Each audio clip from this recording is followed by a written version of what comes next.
I'm super excited about it. Excited only begins to describe how Nellie Love is feeling. Her fiance, an inmate at Two Rivers Correctional Institution in Umatilla, is eligible to be vaccinated immediately. When I heard about this news this morning, I was like, hey, they can finally get vaccinated. I feel a little bit more better. More than 1,300 older and more vulnerable inmates have already been vaccinated, and more to come now. On Tuesday, a federal judge ordered the state to offer a COVID-19 vaccine to all of the other inmates in Oregon Department of Corrections facilities. It's been pretty terrible. That's how Heather Bernhardt describes conditions inside Oregon prisons since the start of the pandemic.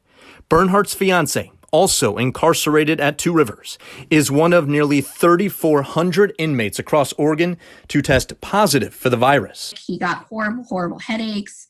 He did have a couple scary nights where he was, struggling to breathe a little bit. Of course, Bernhardt is relieved to know vaccines are on the way, but she's skeptical of how efficiently they'll be administered. I'm happy, and I think it's a step in the right direction, but I don't trust DOC as far as I can throw them right now. As you might imagine, vaccinating inmates doesn't come without controversy.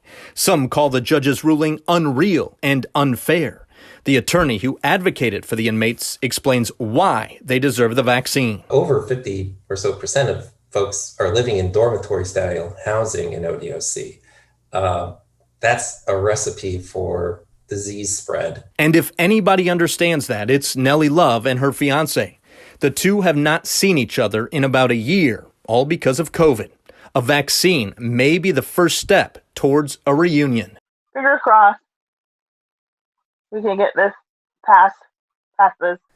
All right, the big question is, when will these vaccinations begin? And the answer is pretty quickly. We've learned that the governor's office has directed 5,000 vaccines to the prison system, and vaccination clinics will start next week. Another 5,000 vaccines should show up the following week. I'm Mike Benner for KGW News.